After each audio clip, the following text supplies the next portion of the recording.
My sister-in-law, 8 months pregnant, was pushed to the ground and rushed to the hospital with massive bleeding. I drove past, rolled up my window, and pretended I hadn't seen a thing. I just hit the gas and left. In my last life, I was the one who found her hemorrhaging and unconscious. I got her to the hospital immediately, but the situation was critical. The bleeding led to an amniotic fluid embolism. My wife, Elena, was the best OB/GYN in the city. I called her, begging her to rush to the hospital, but she was having dinner with her old Flames family. She accused me of being jealous, of throwing a tantrum, and using her sister's accident to force her to come home. By the time her family arrived, it was too late. Chloe had died on the operating table.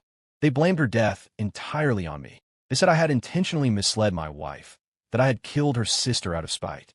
Chloe's husband, Mark, back from a business trip and mad with grief, believed their lies. At Chloe's funeral, he stabbed me to death. When I opened my eyes again, I was back on this day. The day Chloe was pushed. My mind was a fog. The traffic light ahead turned red, and I instinctively hit the brakes, stopping at the intersection. I heard screams from the sidewalk. Someone call 911. A pregnant woman fell. She's bleeding everywhere. My hand shot to the door handle. But as my fingers closed around it, my mind was flooded with images of Elena and her family, their faces twisted with hate, screaming that I was a murderer. And I instinctively touched my stomach, the place where Mark's knife had turned me into ground meat. A phantom agony seized me, and my muscles spasmed. I pulled my hand back. The light turned green. Without a second's hesitation, I slammed my foot on the accelerator and drove away. To make sure her family wouldn't find a way to pin this on me again, I drove straight to my mother-in-law's house. "Mom, Elena is working late. I brought you some fish." I walked in, pretending not to notice the flustered, guilty look on Mrs. Vance's face as she quickly ended a video call. "Leo, you're here." She started, but her phone rang again before she could finish. Her expression changed the moment she answered. Tears welled in her eyes, her legs gave out, and she practically crawled toward me. "Quick, the hospital. Chloe fell."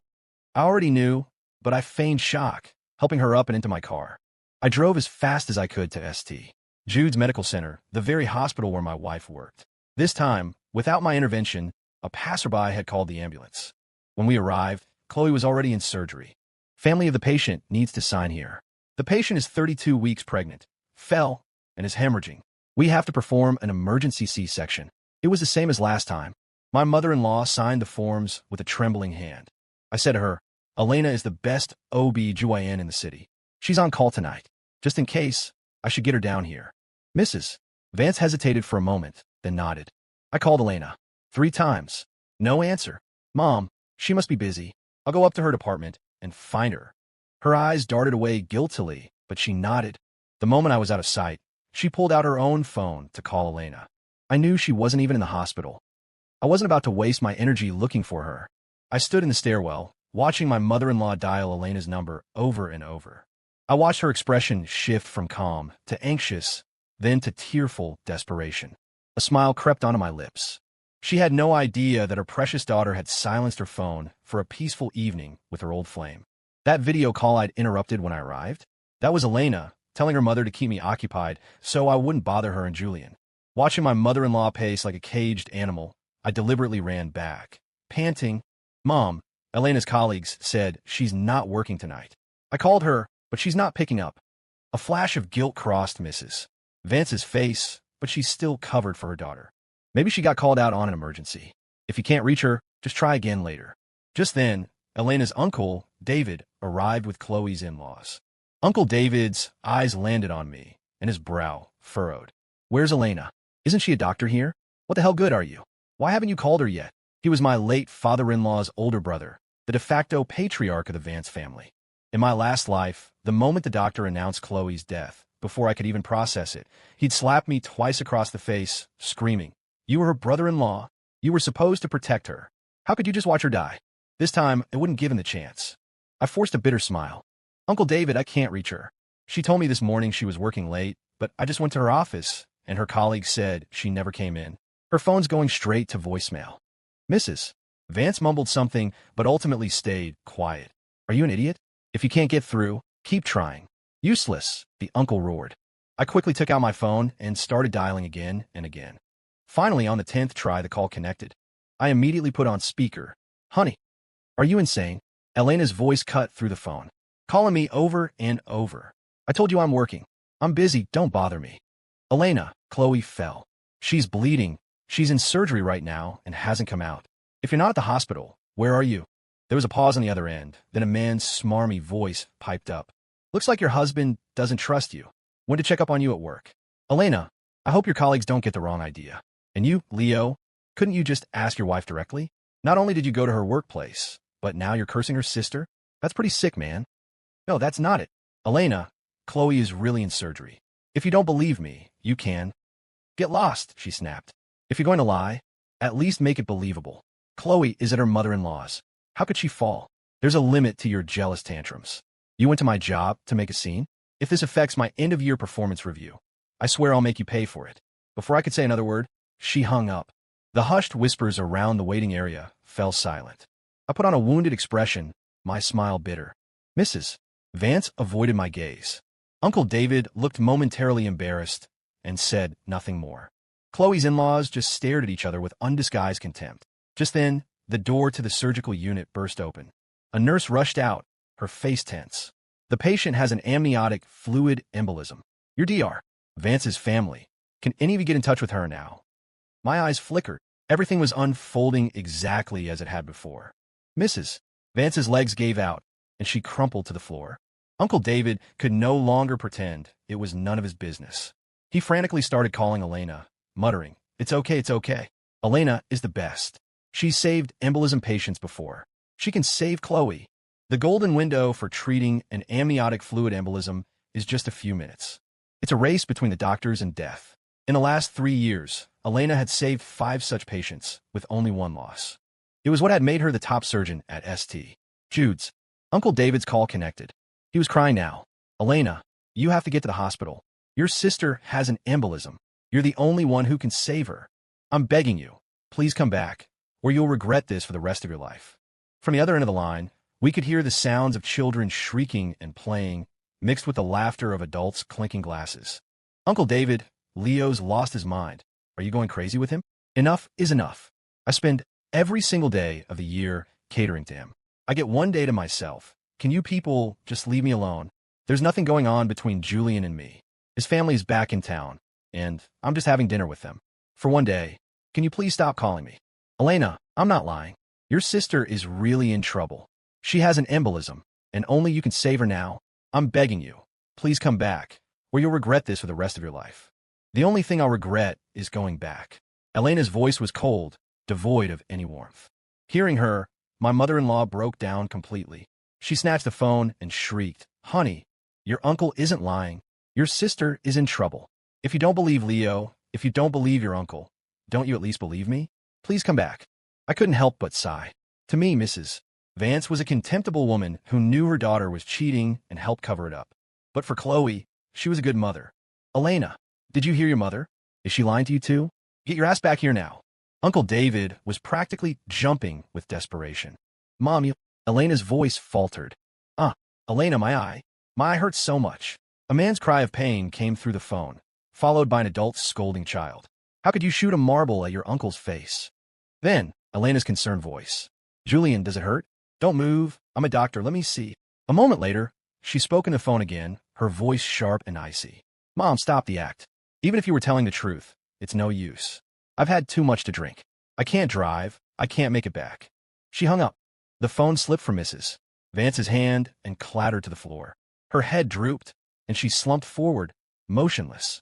Uncle David sank to his knees, tears streaming silently down his face, whispering, How did she become like this? How could she do this? For some man to abandon her own family. She's a monster. A monster. I helped my mother-in-law up, looking at the large bump forming on her forehead where she'd hit the ground. I almost felt sorry that she'd raised a daughter like that. But I didn't feel that sorry, because in my last life, she was one of the people who drove me to my death.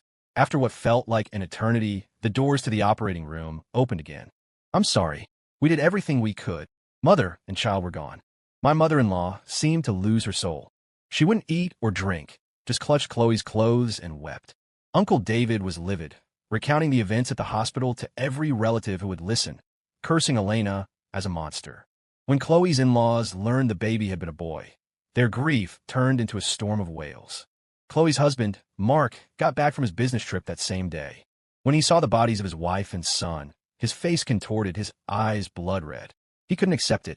Just 3 days ago, before he left, they were happily planning their future as a family of 3. Now she was gone.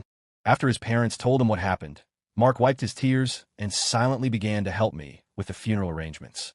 No one thought to call Elena, especially after we learned she'd been at the hotel right across the street from the hospital the entire time, having dinner with Julian's family, and hadn't even bothered to come over and see if it was true. Even her own mother had given up on her. But an event this significant?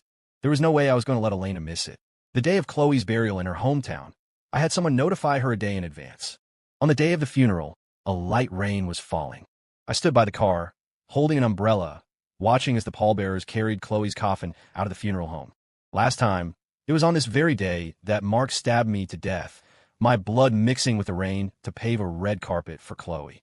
Before the coffin even made it out the door, Elena's car screeched to a halt. She stormed out and ran toward me, her face a mask of fury. I looked at her, my own face numb. I didn't even get a word out. Smack! Her eyes fixed on the black and white portrait in my hands, and she slapped me hard across the face. You bastard! To trick me into coming back, you dare to curse my sister. I stumbled and fell to the ground. The portrait slipped from my grasp, the frame landing in the mud. The grime covered half of Chloe's face, leaving only her cold eyes visible, staring silently up at Elena. Elena's eyes were bloodshot.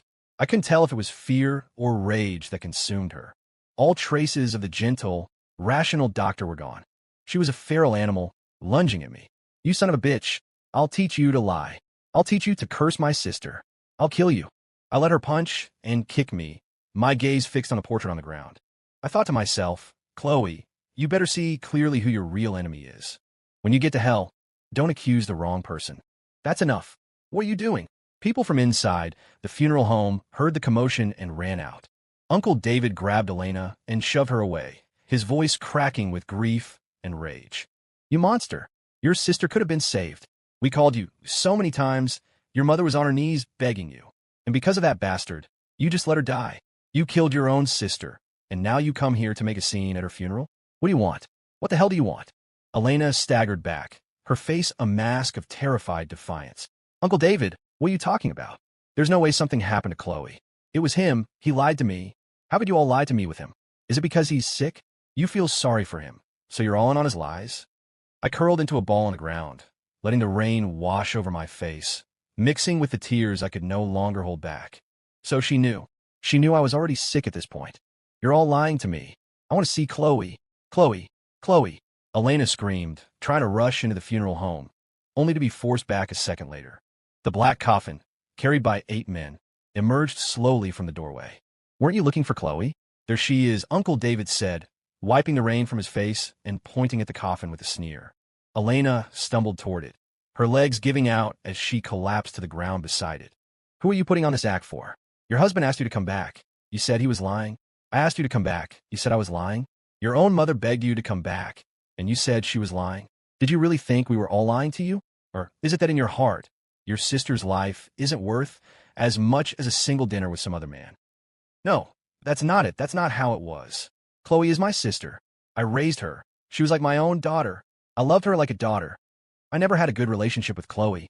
Her father died young, and my mother-in-law and Elena treated her like a precious jewel, which made her spoiled and willful. And since Elena treated me with such indifference, Chloe never showed me an ounce of respect, always ordering me around with a dismissive tone. In the past, I was always forced to compete with her for a place in Elena's heart. She won every time.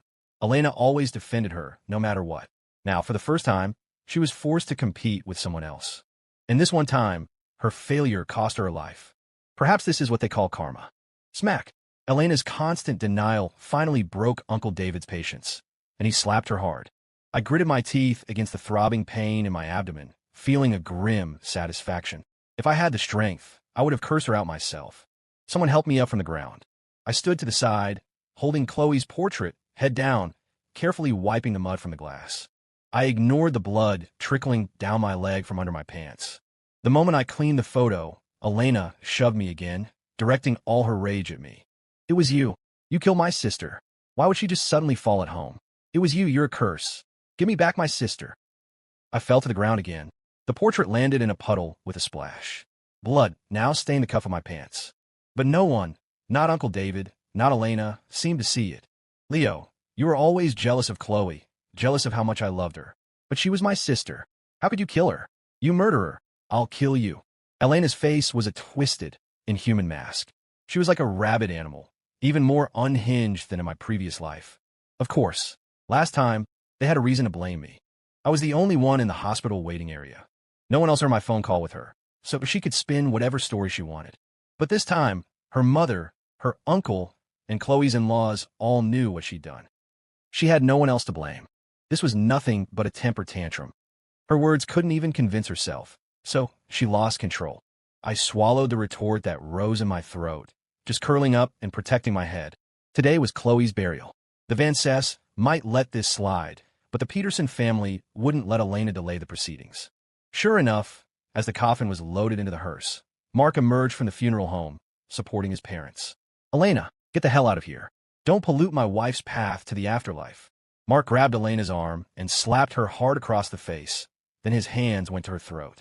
Uncle David rushed forward to stop him. Mark, stop. You'll kill her. I let out a cold, pained laugh. Truly, birds of feather. It wasn't my fault. It was him. It was Leo. He's jealous of Chloe. He deliberately misled me, so I wouldn't come back. He's the one who killed her. Elena shrieked, tried to crawl off the ground to attack me again. Veins bulged on Mark's forehead. If his parents hadn't been right there, he might have actually been fooled by her. He shoved her back to the ground and pulled out his phone, holding up a video for her to see. It was from the day of the accident. In the video, a child runs into the frame, shoves Chloe to the ground, and then kicks her in the stomach, screaming vicious things like fat pig. I was the one who sent that video to Mark, anonymously, of course. In my last life, with Elena protecting him, the true culprit, Julian's niece, escaped all consequences. This time, I wouldn't let her get away. You wanted to kill Chloe's murderer? Look, this little monster is the murderer. Julian Croft's niece, Ava. Go on, go kill her. Go kill her. Elena snatched the phone from Mark, watching the video again and again. When she finally recognized the child, she shook her head, muttering, no, it can't be. It can't be Julian's niece. Someone must have put her up to it. Elena, Chloe is dead. Why are you still defending outsiders? I held up Chloe's black and white portrait to her face. Look at her. She was your sister. Elena's head snapped toward me. Right. It was you. It must have been you. You bastard. You couldn't stand me seeing Julian. So you deliberately manipulated Ava. You wanted to kill two birds with one stone to get rid of both Julian and Chloe. I laughed coldly. Elena, you don't love me. You defend that man at every turn. I can accept that. But Chloe was your own sister. She's dead, and all you can talk about is Julian. Elena, do you have any humanity left? As my words faded, Mark let out a roar and slapped Elena across the face again and again. If friends and family hadn't pulled him off, he would have beaten her to death right there. Everyone thought it was just a momentary explosion of grief. But I knew. Mark no longer wanted to live. He didn't pull out a knife and kill her as he had done to me in my last life. That was thanks to the video I sent. It made him realize that Elena wasn't the only one responsible for Chloe's death. There was also Julian and his family. Mark, I thought, don't you dare disappoint me. Julian's niece, Ava, had just turned 12. She was still a minor and couldn't be held fully criminally responsible.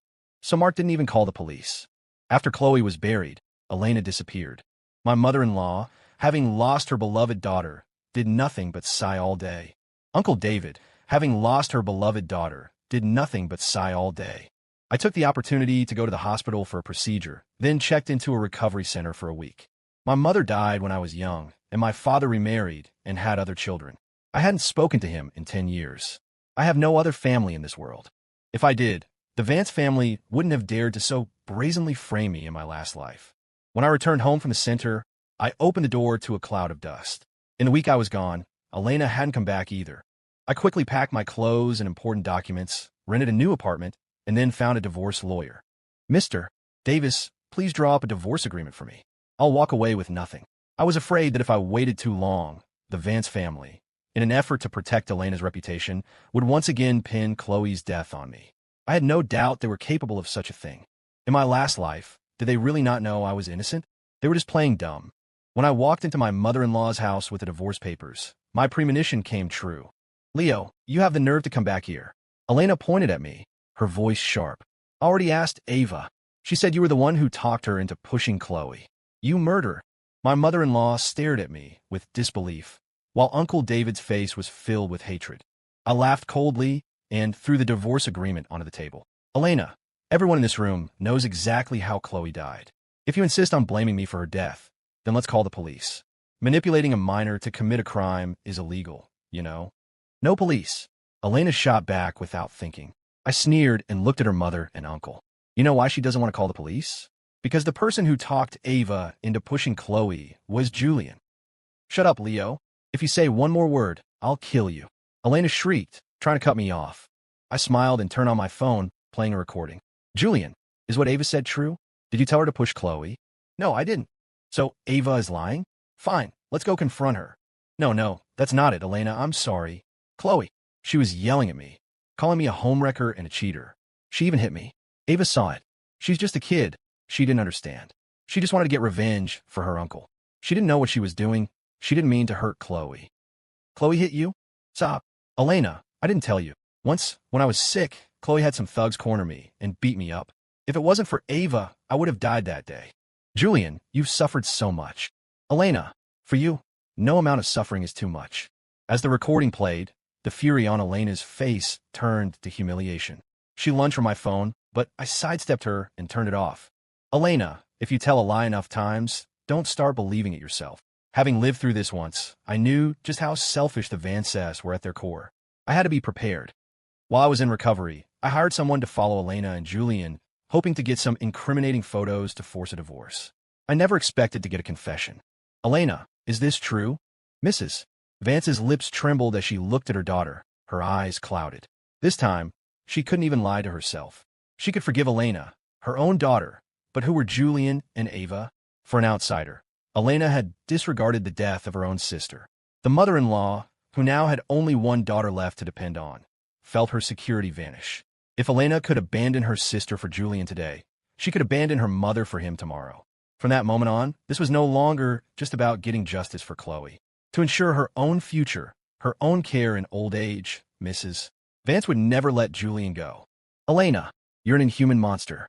Breathing the same air as you makes me sick. Sign the papers. We're going to the courthouse tomorrow to finalize this. My tone must have been too cold because Elena snapped back. In your dreams. I held up my phone. You don't have to sign. But if you don't, this recording gets sent to everyone you know.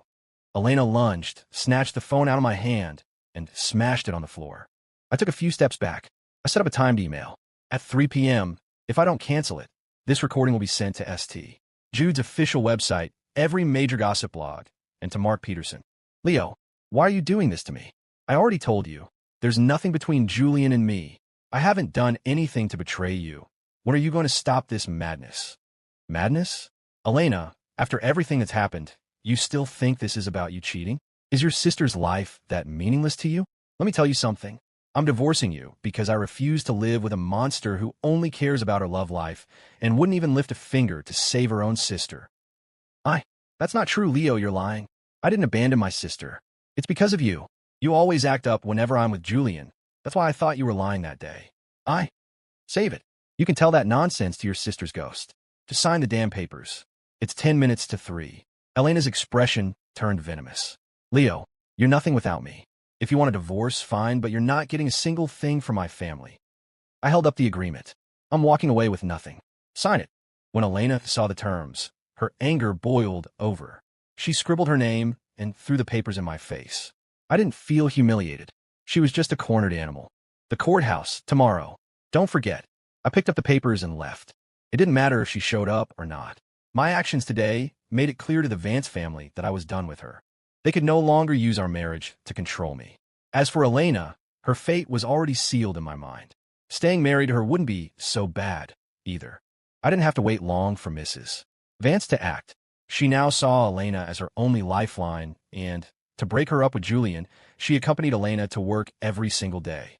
When Elena worked the night shift, her mother would sleep on a cot in her office. She told anyone who would listen that her daughter was being stalked by some creep, to the point where not even a male fly would come within 10 feet of Elena. The breaking point came when Mrs. Vance overheard Elena secretly calling Julian from a bathroom stall. She snapped. She, along with Uncle David and 5 other middle-aged relatives, stormed into Julian's office, stripped him naked, and threw him out onto the street. Then they went to the homes of all of Julian's relatives, shouting through a megaphone that he was a homewrecker who had gotten someone's sister killed. Of course, Ava wasn't spared either. She was in the 6th grade. A banner appeared outside her elementary school. AVA Croft IN 6 to 3 IS, a murderer. When I heard what Mrs. Vance had done, I laughed until my sides hurt. It was nothing compared to the loss of a life, but brought me a dark sense of satisfaction. And it made me anticipate Mark's move even more. Mark was more methodical than Mrs. Vance. It seemed he wanted to uncover every detail, to miss no one who deserved his wrath. But in the final 3 days of the 1-month cooling-off period for the divorce, he finally began his revenge. He was more brutal than I could have imagined. I had considered only Julian and Ava the enemy, but he broke into the Croft family home late one night and killed all 6 of them. Julian's parents, his brother and sister-in-law, Julian, and Ava. Ava's limbs were severed, and she was left to bleed to death. Julian's organs were carved out, his tongue cut off. The others were killed with a single, fatal blow. That night, Elena was on duty at the hospital. After killing the Crofts, Mark used Julian's phone to send her a message. "Elena, I made some food for you. Your mom's there, so I can't come up. Can you come down and get it?" Elena glanced at her sleeping mother and hurried downstairs, a hopeful smile unconsciously gracing her lips in the darkness. "Julian? Julian, where are you?" "Elena, you monster! You don't deserve to be Chloe's sister." Mark's roar echoed in the night as he swung an axe at her. Elena instinctively raised her arms to block the blow. The axe came down, severing both of her hands at the wrist. Her piercing scream immediately drew the attention of the hospital security guards. A flashlight beam cut through the darkness, illuminating Mark's face, spattered with blood and twisted in a demonic grimace. Elena convulsed in agony on the ground. Mark raised the axe again and brought it down on her face. It bit deep in her skull. This time, she didn't even have time to scream. My mother-in-law, who had quietly followed Elena downstairs, witnessed the entire thing. She let out a single shriek and fainted. I didn't get a divorce. I became a widower. My mother-in-law went insane. First, she lost her younger daughter. Then she witnessed her older daughter being butchered. Her mind couldn't take it. She now wanders the streets, madly searching for her children. Mark Peterson killed 7 people in one night, 3 of them tortured. The case became a national sensation online. The story of Elena, Julian, and Chloe was exposed to the world. Even in death, Elena and Julian were vilified as a cheating whore and a scumbag.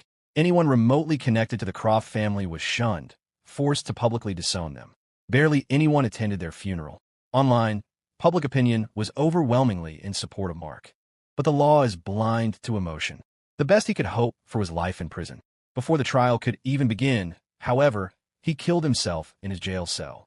Mark's parents buried him next to Chloe, sold their house, and left the city that held nothing but heartbreak. I inherited Elena's estate. I left a portion of it to Uncle David for my mother-in-law's care. He had been manipulated by the Vance family his whole life, but he still considered Mrs. Vance family. He would work himself to death before he abandoned her. The rest of the inheritance, I donated to a charity that helps people who can't afford medical treatment. Atonement, perhaps. Then I left that city and started a new life. My past life was a nightmare. In this life, I have finally woken up. The road ahead is clear.